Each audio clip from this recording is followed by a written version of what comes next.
All right, welcome to the deep dive. Today we're going to be looking at talking about the past, something I'm sure we all have to do pretty often. All the time, yeah. Yeah, we've got some material here from an English Voice Club lesson, and even if you're not learning English at the moment, stick with us. The way we talk about the past and the different ways of structuring that and different languages is actually pretty interesting.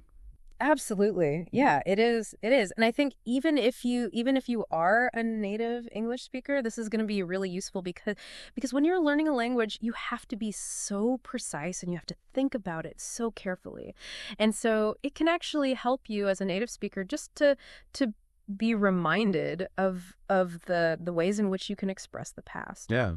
That's a good point. Because we don't think about it too much, do we, when we're speaking? It's just there. But actually there's a lot of complexity there. So even if you are a native speaker, this is going to be helpful. Yeah, for sure. So I guess what is it that we're looking at in this deep dive? Well, we're going to be looking at how to express past experiences, talk about the differences between the past and the present, how to tell stories, which obviously involves a lot of talking about the past, and then maybe even some of those if only moments. The regrets. The regrets, exactly. And we'll be looking at different verb forms, really, because that's the engine, isn't it, of how we talk about time, those verb forms. Yeah. So we're going to be looking at all of those different ways we can use verbs to express things that have happened in the past.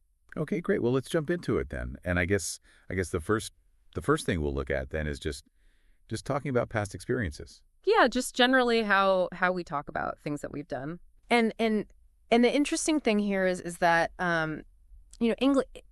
English differentiates between talking about just a general experience that you've had in your life versus a specific event that happened at a particular time. And the material here gives this great example with extreme sports. So if someone says to you, for example, have you ever been bungee jumping? Yeah. Then they're not asking you about a particular time. They're just saying, in your whole life, have you ever done this?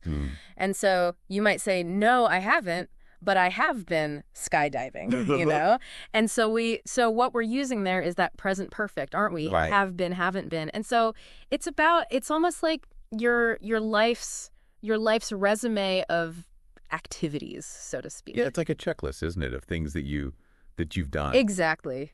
And I think that's illustrated really well in the examples that they give as well, which are, I've tried windsurfing. I've never drunk whiskey. Have you ever grown your own vegetables? So they're all kind of like that have plus the past participle. Exactly. Which is the present perfect because it's not really about when, is it? No. It's about if. Exactly. But this is where I guess the language gets a bit more precise. Yeah. Because when we start talking about when something happened, yeah, then we switch, don't we, to the past simple. Exactly, precisely. Yeah. And so, the material highlights that if you say, I've been windsurfing, and then they say, when did you go? You would then switch, wouldn't you? You'd say, oh, I went windsurfing 3 years ago. Right. Or I didn't drink a lot last year. Did you eat a lot of sushi when you were in Japan? So suddenly we've got these time markers that are really important, like 3 years ago, last year, when you were in Japan. Yeah. And as soon as we add that in, we have to change the form of the verb to the past simple. Yeah. So I guess it's almost like the present perfect is like opening up a topic. Yeah. Like, have you ever been to Australia? Exactly. And then once you've kind of opened up that topic of your experiences in life, then you can get into the specifics with the past simple. Absolutely. And the material gives this great example. You say, have you ever been to Australia?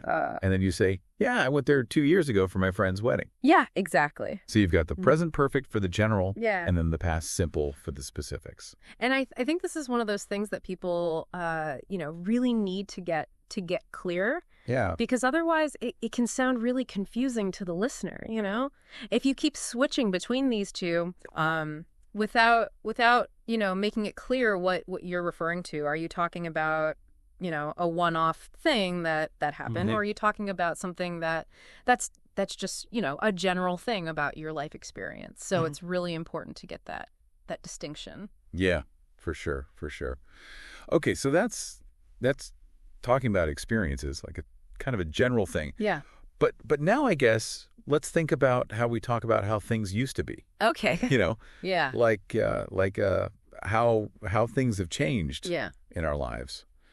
And there's some I guess English has got some pretty neat ways of doing that, right? Yeah, it has. It has. And actually the dialogue in the material here about the beard and the punk rock phase is a good example of this. So someone says, "Wow, you used to have a beard. You look so different." Right. And that little phrase "used to," it immediately tells us, doesn't it, that something about the past is no longer true. Right. So it's about contrast, really, between then and now. And Yeah. the material gives some nice examples. You know, he used to have a beard. So we're implying that now he doesn't. I used to live in Berlin. So we're implying that I don't live in Berlin anymore. And it's not just about positive statements, is it? Yeah. We also have the negative form of used to. Right. So didn't used to. Uh-huh. And that means that something, wasn't true in the past, but maybe it is now. Right. Or it just simply isn't true now. So you could say, for example, they didn't used to get on so well. Yeah. And that implies that maybe now their relationship's a bit better. Right. I didn't used to wear glasses. Well, that implies that now maybe I do wear glasses. Right. And also, you can use it in questions, can't you? If you want to find out about someone's past state or habits, you could say, did you used to play a musical instrument? Or didn't he used to work here? Right. So there's a lot of flexibility there with used to. Yeah, that's really useful. So used to, I guess, is kind of our go-to phrase Yeah. for talking about things that were true in the past, Yes. but aren't true now. Yeah. But then they also introduce this would. Mm-hmm. How does that fit into this whole picture? Yeah, so would is specifically for past habits or repeated actions Right. that we don't do anymore. Okay. And the examples here are great. They say, when we got home, Mom would make us beans on toast. Right. So it's that kind of, repeated action in the past. Or there was this bakery near the office where I would go every lunchtime, Yeah. So again, a kind of repeated routine, but something that happened regularly in the past. So would is more about actions Yeah. rather than states. I think that's a good distinction. I think that's fair to say. Because used to could be like, I used to have a big family Yeah. or something. It's not really an action. Yeah, exactly. But would is more about actions. Yeah, I think would is about those habitual actions. Okay. And then they also give another one, which is just using a present tense verb, but with any more. Ah, yes. Which is like, she doesn't live here anymore. Exactly. Which is the same as saying she used to live here. Yeah. And I don't have time to listen to music anymore, which is like saying I used to have time to listen to music. Yeah, it's almost like a negative, Yeah. Present simple Yeah. to kind of imply that in the past it was different. Yeah, and this is another way of highlighting the contrast. Exactly. Yeah. And material, wisely kind of prompts you to think about, your own life in this context. Right. How have things changed? What did you used to do that you don't do anymore? Yeah. I think that's a good way to just make it feel a bit more real Yeah, definitely. and relevant, So we've looked at just talking about experiences, Yeah. and we've looked at talking about how things have changed. Yeah. But now let's look at telling a story, Okay. Yeah. which is where I guess all this kind of comes together. Absolutely. Really. Yeah, it does. And I guess the first thing we'll look at then in storytelling is setting the scene. Yes. Right. Yes. That's so important. And they give a good example here of this interrupted bus journey. Yeah. Which is a good story. And setting the scene, I guess, means like describing the background of the story. Yeah, absolutely. What was happening? Right. Who was there? What were they doing? Yeah. Setting the scene, painting a picture for the reader, for the listener. Yeah. So they can imagine it. And the tense that we use in English to do this is the past continuous often, isn't it? Yeah, it often is. Yeah. So that was or were plus the ing form of the verb. And we can think of this as describing an action that was in progress Right. at a particular time in the past. Yeah. So if we think about the examples from the story, they say, we were sitting on the bus ready to leave. Right. So that was happening at that moment. And it says, it was raining so hard you couldn't even see out of the window. Right. So that's kind of setting the scene, isn't it? It's like that background, you know? And then you've got other examples like, I was living in a small apartment at the time, or I was driving home after work. Right. So these are all good examples of just giving that background information that helps the listener really get a feel for the story. Yeah, yeah, and it's not just for long stories, is it? No, exactly. Like, even if you're just telling someone about what happened, on your way to work or something. Yeah, or in a job interview, for example. Yeah, or in an exam, or if they ask you to describe a time when something happened. Exactly. Yeah. It can be really helpful to use the past continuous just for a sentence or two. Yeah. Just to set the scene. To set the scene, yeah. Yeah. To give a bit of context. Yeah, okay. So that's setting the scene, but now we've got to actually sequence the events, haven't we? Yeah, yeah. And this is where those time phrases Right. and the different tenses we've talked about really come into their own, I think. And the driving test story here is a fantastic example of this. It's also quite funny. Yeah. But it does illustrate this really, really well. Yeah. And what you notice is that stories very often start with a time reference to fix the beginning of the story in time. So it might be last week. Yeah. This happened 2 years ago. So yesterday. All these kinds of phrases that just immediately tell the listener when you're talking about. It's like fixing it in time, right? Exactly. Yeah. And then if we want to talk about things that happened before that, we often use the past perfect, which is the had plus the past participle. Right. So in the story here, he says, I took it last week and I hadn't taken any lessons. Not one. Right. So the not taking the lessons happened before the driving test last week. Yeah. I had only driven a car twice in my life, So again, that had happened before. And then the pilot training example makes it even clearer. Right. When I was 25, I quit my job and decided to train as a pilot. I had always wanted to learn to fly. Right. So, that desire to fly was there before he made the decision to train. Right. Right. So the past perfect is that kind of way before in the story. Yeah, it's like the background. It's the background, yeah. To the main events. Exactly. And then I guess the main events are in the past simple. Yeah, yeah. Which is just like the normal past tense. And that's what drives the story forward. Yeah. We drove out of the test center. We sat in a traffic jam. I had a small accident. Right. Yeah. These are all the events that happen during the time frame of the story, which is last week in this case. Right. Right. So it's really about using those tenses in this very specific way to create a timeline. Yeah, it's like a mental map. Exactly. Yeah. That you're creating for the listener. Okay, great. So we've looked at talking about experiences. Yeah. We've looked at how things have changed. We've looked at telling a story. Yeah. What else is there? Well, there's one big one, which is talking about,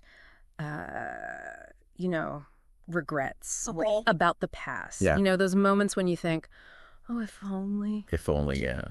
If only I'd done this, or if only I hadn't done that. Right. And the dialogue here about not learning Spanish is I think a good way in to this. So someone says, I used to speak Spanish, but I haven't used it for years. I wish I'd started learning other languages when I was younger. Right. So that wish I'd is a key structure here. Yeah. For expressing regret. And it's the past perfect, isn't it? It is, yeah. It's the past perfect, so wish plus past perfect to express that regret.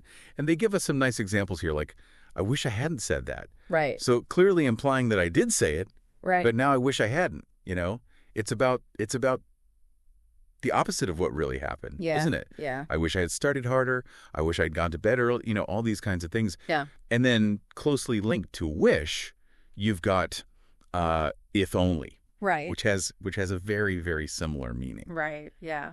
So they say that, if only I'd kept my Spanish going, or if only I hadn't wasted so much time. These are basically interchangeable with wish. Yeah. In this context. It's about a regret, isn't it? Yeah. It's about wishing that something had been different. Yeah, it's like that feeling of should have, could have. Exactly. Yeah. Yeah. And then, of course, you do have could have as well, Yeah. which often appears in conditional sentences Yeah. to kind of express, missed opportunities, Right. things that could have been different. So you could say, I could have tried harder, for example. Yeah. Or if I hadn't left things to the last minute, I could have passed easily. Yeah. So it's that kind of that sense that there was another possibility, Right. but it didn't happen. Yeah, and I guess that's often used in those conditional sentences. Very often, yeah. Like, if I'd done this, then I could have done that. Exactly. Right. Exactly. So we've got wish, Yeah. if only, Yeah. and could have as kind of our As our ways of looking back on the past Yeah. and expressing that regret. yeah. And it's almost like, we've talked a lot about like, the different tenses and how they work grammatically. Yeah. But it's also interesting to think about like the feelings Yeah, absolutely. that are behind these. It's not just about relating the facts, is it? Oh, yeah. It's about expressing how you feel about the past. Yeah. And how you view it. Yeah. Yeah. And so these are really important for that. Yeah. And at the end of this section on regrets, they kind of encourage you to think about your own past regrets. Yeah, I like that. And maybe try and express them It's a good exercise. using some of these Yeah, forms. yeah. I think one of the best ways to really learn this stuff is to try and actually use it. Yeah. In real situations. And I think, by looking at the past and thinking about your own past, it can make it a bit more immediate and engaging, I think. Yeah. Yeah, definitely. So we've taken a deep dive here into all these different ways of talking about the past. Yeah. We've looked at how to talk about experiences. Yeah. We've looked at the difference between the present perfect and the past simple. Mm-hmm. We've looked at how things have changed using used to and would and anymore. Yeah. We've looked at storytelling. Yeah. Setting the scene, using the past continuous Right. sequencing events, using the past perfect and the past simple. Exactly. And then even talking about regrets. Yeah. What would you say are the key takeaways for the listener? Well, I think the key takeaways are that, first of all, that there are all these different tools, at your disposal Right. that English gives you for talking about the past. Yeah. And it's a really rich area Yeah. of the language. And I think by mastering these, by really understanding how they work, it can make you so much more confident and fluent Yeah. when you're speaking. Yeah. Because you're not just thinking about the content of what you're saying, Right. but you're also thinking about how to actually express it in the most effective way. Yeah. And it's not just about, the grammar. Right. It's about, meaning and feeling and all those things as well. Yeah. So I guess the question for the listener is like which of these do you find the most difficult Yeah. or the most? Yeah, or the most interesting maybe. Yeah. Is there a particular area here that you want to focus on? That you want to maybe find some more examples of? Yeah. Or consciously practice in your own speak, because I think by doing that, by focusing on a particular area, you can really improve your overall fluency and your confidence. Yeah, definitely. Well, thank you so much. That's been a really fascinating deep dive into the past. It has. Yeah. And until next time. Until next time. Yeah. See you later. Cheers.